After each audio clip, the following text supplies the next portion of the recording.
अविनाश शुक्ला, अनुकल्प मिश्रा, लवकुश मिश्रा, टिन्नू यादव और पकड़े गए तमाम 8 आरोपी। इन लोगों का मोडस ऑपरेंडी क्या था?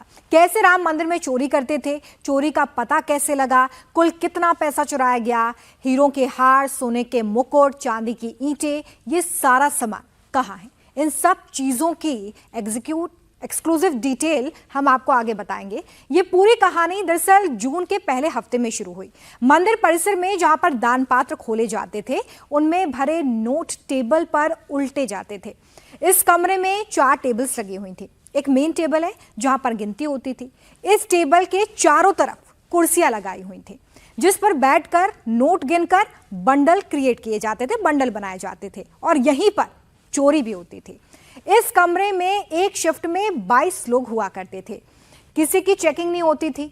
लोग डबल जेबों वाली शर्ट पहनकर आते थे, पैंट पहनकर आते थे। चढ़ावे की काउंटिंग जूते जुराब पहनकर ही होती थी। वहां पर भी कोई मनाही नहीं थी। लोग खाने पीने की चीजें भी काउंटिंग वाले कमरे में लेकर आते थे। काउंटिंग रूम में बड़े आराम से पार्टियां भी होती थी। हर रोज किसी एक की बारी हुआ करती थी। कोई 1000 रुपए के समोसे मंगाता था तो कोई अगले दिन 800 रुपए की कचौड़ियां मंगा रहा है। पैसा चुरा चुरा कर सब अमीर बन रहे थे और यह अपने आप में काफी अहम खुलासा है इस पूरे चढ़ावा चोरी में। पुलिस जांच में पता चला है कि राम मंदिर में चढ़ावा चोरी का पूरा खेल काउंटिंग रूम से ही शुरू हुआ। यहीं से चोरों ने भगवान राम का चढ़ावा चोरी करना शुरू किया।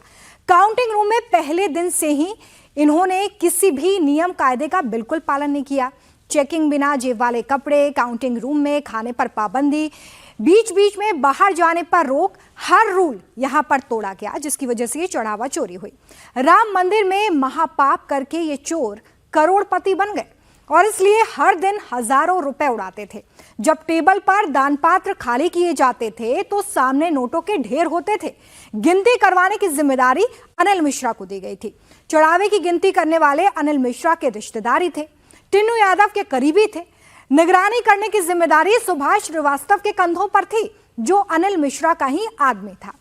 टेबल पर नोटों के ढेर की गड्डियां बनाई जाती थी। इस दौरान गिनती करने वाली गड्डियां पैंट में छिपा लेते थे। कभी कभी जूते में भी ये गड्डियां छिपाई जाती थी, कभी पैंट में पीछे की तरफ डाल दी जाती थी। आप समझिए कि किस तरह की लापरवाही यहां पर काउंटिंग में की गई थी।